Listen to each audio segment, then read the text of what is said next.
জাতীয় শোক দিবস 15ই আগস্ট উপলক্ষে আজকের এই অনুষ্ঠানে আমি প্রথমেই পরম শ্রদ্ধাভরে স্মরণ করছি সর্বকালের সর্বশ্রেষ্ঠ বাঙালি জাতির পিতা বঙ্গবন্ধু শেখ মুজিবুর রহমানকে। অত্যন্ত বেদনার সঙ্গে স্মরণ করি আমার মা বেগম ফজিলাতুন্নেছা মুজিবকে, আমার 3 ভাই, আমার ছোট মুক্তিযোদ্ধা ক্যাপ্টেন শেখ কামাল, মুক্তিযোদ্ধা লেফটেন্যান্ট শেখ জামাল এবং ছোট্ট 10 বছরের শিশু ভাই আমার রাসেলকে, কামাল জামালের নবপরিণীত বধূ সুলতানা কামাল এবং রোজি জামালকে আমি স্মরণ করি। আমার একমাত্র চাচা মুক্তিযোদ্ধা শেখ আবু নাসেরকে আমি স্মরণ করি। একই দিনে রাষ্ট্রপতির military secretary brigadier Jamil Uddin এবং পুলিশ অফিসার সিদ্দিকুর রহমান, তাদেরকেও নির্মমভাবে হত্যা করে আমি তাদের স্মরণ করছি। আমার মেজ ফুপুর বাড়ি আক্রমণ করে যুবনেতা শেখ ফজলুল হক মনি এবং তার আন্তঃসত্ত্বা স্ত্রী আরজুমণিকে নির্মমভাবে হত্যা করে। আমার সেজ ফুপুর বাড়িতে আক্রমণ করে আমার ফুপু আব্দুর রব সাইনিয়াবাদ, মুক্তিযোদ্ধা সংগঠক, এবং তার 10 বছরের ছেলে আরিফ, 13 বছরের মেয়ে বেবি, 4 বছরের নাতি আবুল হাসান আবদুল্লার ছেলে সুকান্ত বাবু, এবং তাদের বাড়িতে আরও ছিলেন সাংবাদিক শহীদ সাইনিয়াবাদ, মুক্তিযোদ্ধা এবং রেন্টু, সেচুর সাংস্কৃতিক কর্মী এবং কাজের লোকজন সহ আরও অনেককে সেখানে হত্যা করে। 15ই আগস্টে যারা শাহাদাত বরণ করেছেন তাদের আত্মার মাগফিরাত কামনা করছি। ঘাতকের নির্মম বুলেটে জাতির পিতা বঙ্গবন্ধু শেখ মুজিবুর রহমানকে হত্যা করে বাংলাদেশের স্বাধীনতার চেতনাকে নস্যাৎ করা হয়। বাংলাদেশের জনগণের যে আর্থ সামাজিক উন্নতির পদক্ষেপ বঙ্গবন্ধু নিয়েছিলেন এবং যার সুফল বাংলাদেশের মানুষ পেতে শুরু করেছিল। বাংলাদেশে মাত্র 3 বছর 7 মাস রাষ্ট্র পরিচালনার সুযোগ পেয়েছিলেন বঙ্গবন্ধু শেখ মুজিব। এই 3 বছর 7 মাস 3 দিনের মধ্যে বাংলাদেশকে একটা যুদ্ধ বিধ্বস্ত দেশ, রিজার্ভ মানি ছিল না, কারেন্সি নোট ছিল না, যুদ্ধকালীন সময়ে খেতে একটা ফসল ফলেনি, আর যা গোলায় ছিল সব পাকিস্তানি হানাদার বাহিনী জ্বালিয়ে পুড়ে ছাড়খাড় করে দিয়েছিল। 3 কোটি মানুষ গৃহহারা, তাদের ঘরবাড়ি পুড়িয়ে দিয়েছিল। 30 লক্ষ মানুষকে হত্যা করেছিল। 1 কোটি শরণার্থী ভারতে আশ্রয় নিয়েছিল। তারপর মুক্তিযোদ্ধারা অনেকে আহত। পাকিস্তানি হানাদার বাহিনী বাংলাদেশের মাঠঘাট পথ চিনত না। পাকিস্তানি হানাদার বাহিনীর আল বদর, আল শামস রাজাকার বাহিনী গড়ে তোলে। এই জামাত ইসলামের অধিকাংশ নেতারাই এই বাহিনীগুলিতে ছিল।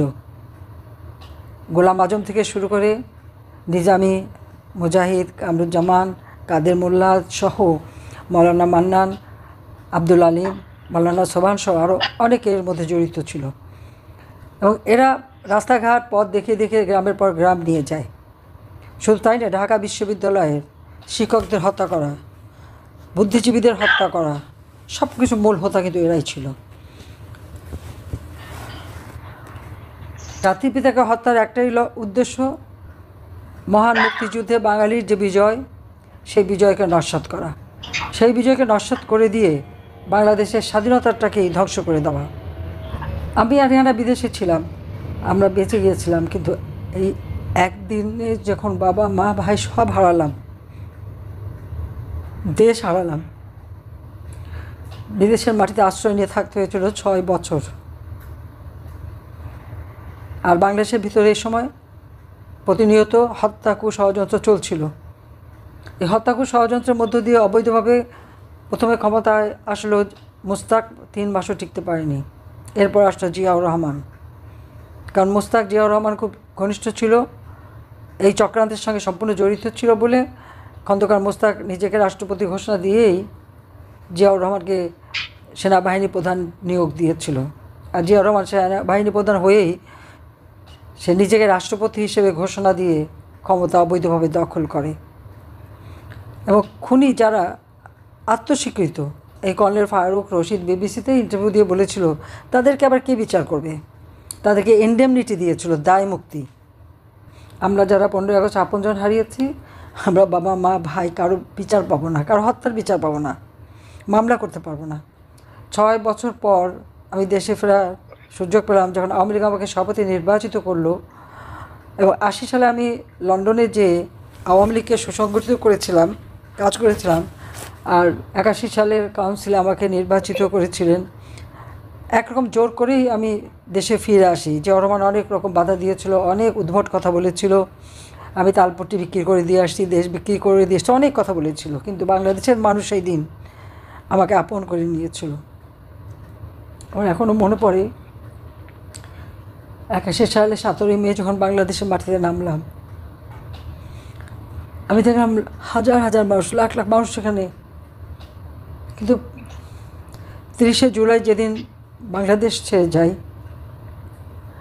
কামাল জামাল রাসেল, কামাল জামালের নবপরিণত বন্ধুরা সবাই এয়ারপোর্টে ছিল,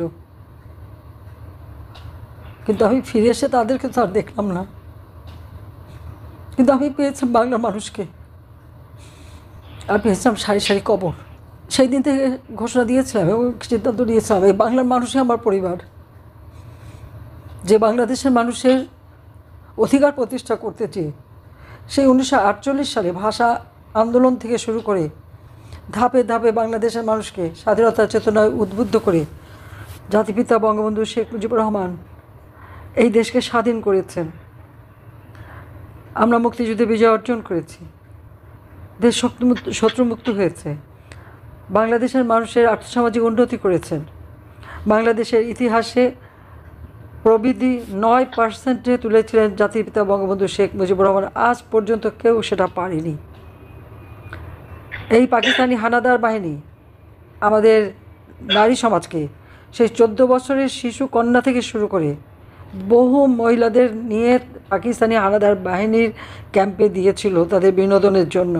দিনের পর দিন তারা ধর্ষিত হয়, তাদের শরীর ক্ষতবিক্ষত, তাদের যে কি দুরবস্থা ছিল সেটা আপনারা হয়তো এখন কল্পনাও করতে পারবেন না। তো তখন অনেকেরই লেখা আছে, অনেক কিছু খুঁজে দেখতে পারেন।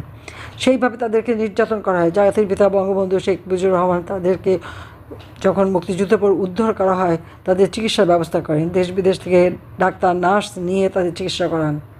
আমার মা নিজে তাদের হাসপাতালে দেখতে যান, তাদেরকে দেখতে যান এবং এদেরকে সুস্থ করে তুলে। অনেক মেয়েদের হয়তো বাবা মা তাদেরকে ঘরে ফেরত নিতে চায়নি। আমার মা আয়োজন করেছিলেন, গণবিবাহ দিয়েছিলেন, প্রত্যেকে নিজের বাড়ি থেকে সেই বিবাহ দেন। এই বিবাহের সময় প্রশ্ন ওঠে বাবার নাম, বাড়ির ঠিকানা। জাতির পিতা বঙ্গবন্ধু শেখ মুজিবুর রহমান বলে দিয়েছিলেন আমার মাকে যে বলে দিও তাদের বাবার নাম শেখ মুজিবুর রহমান, বাড়ির ঠিকানা এই ধানমন্ডি 32 নম্বর 677 প্লটের যে বাড়িটি, এই বাড়িটি তাদের ঠিকানা। আমার কিছু গহনাগাটি ছিল, আমি মাকে নিয়ে দিয়েছিলাম যে মা এদেরকে, আমার লকারে রাখা ছিল বলে বেঁচে ছিল, বাসা তো লুট হয়ে গিয়েছিলো, আমি সেগুলো তুলে দিয়েছিলাম মায়ের হাতে, তুমি ওদেরকে উপহার দাও। মা নিজেও দিয়েছিলেন যেটুকু ছিল। আমাদের গ্রামের বাড়ি পুড়িয়ে দিয়েছিল, সব আত্মীয়স্বজনে আমাদের 32 নম্বর পাকিস্তানি হানাদার বাহিনীর দখলেই ছিল, সব লুটপাট করেছিল। আমার মা, আমি, জামাল, রেহানা, রাসেল আমাদেরকে গ্রেপ্তার করে ধানমন্ডি বর্তমান 9A, তখন ছিল 18 নম্বর বাড়ি, 18 নম্বরের 26 নম্বর বাড়ি, এখন একটা মাল্টি স্টোরেড বিল্ডিং, তখন ছিল একটা একতলা বাড়ি, আমাদের সেখানে বন্দি করে রেখেছিল।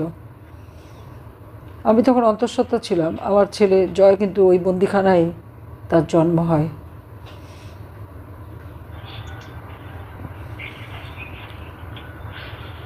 স্বাধীনতার পরে এই নারীদের পুনর্বাসন করা, আহত মুক্তিযোদ্ধাদের চিকিৎসার ব্যবস্থা এবং একটা বাংলাদেশকে একটা রাষ্ট্র পরিচালনা করা, রাষ্ট্র হিসেবে গড়ে তোলা এবং একটি সংবিধান উপহার দিয়েছিলেন।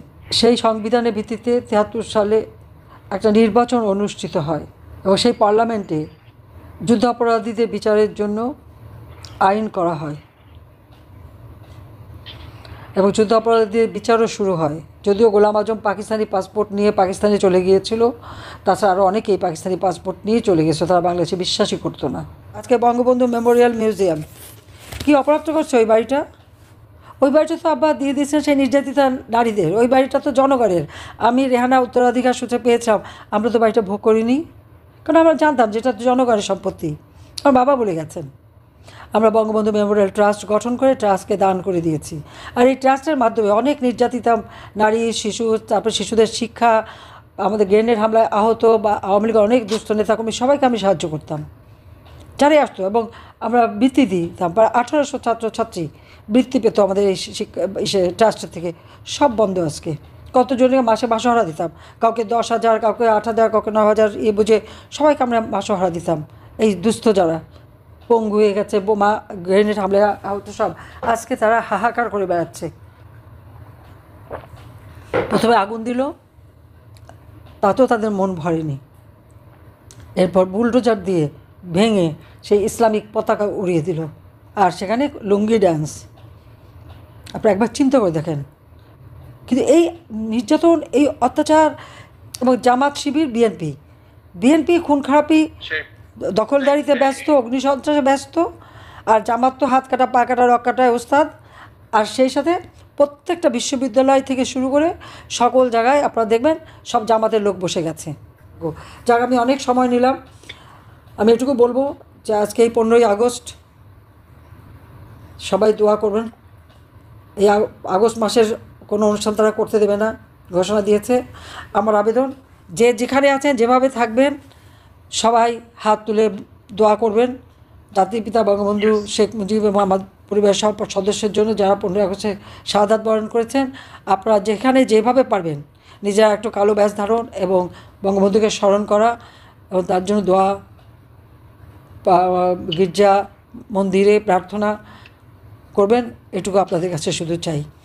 আর স্বাধীনতা জাতির পিতা দিয়ে গেছেন, এই স্বাধীনতা আজকে শকুনের হাতে পড়ে মনে হচ্ছে যারা বাংলাদেশটাকেই খুবলে খুবলে খাচ্ছে, এদের হাত থেকে দেশকে রক্ষা করার জন্য যে যেখানে আছেন যেভাবে পারেন প্রতিরোধ গড়ে তুলতে হবে, দেশকে রক্ষা করতে হবে। এই বাংলাদেশকে আমরা উন্নয়নশীল দেশ হিসেবে গড়ে তুলব এবং উন্নত দেশ হিসেবে 2041 সালের মধ্যে গড়ে তুলে জাতির পিতার স্বপ্ন আমরা বাস্তবায়ন করব। জাতির পিতা আমাদের স্বাধীনতা দিয়ে গেছেন, দেশ দিয়ে গেছেন। আমাদের সকলের দায়িত্ব, প্রত্যেকটা নাগরিকের দায়িত্ব এই দেশকে এই শকুনের হাত থেকে রক্ষা করা। কাজে সবাই ভালো থাকেন, দোয়া করেন যা আল্লাহ রাব্বুল আলামিন আমাদেরকে যেন এই শোক সইবার শক্তি দেয়। সবাইকে ধন্যবাদ। জয় বাংলা, জয় বঙ্গবন্ধু, বাংলাদেশ চিরজীবী হোক। খোদা হাফেজ।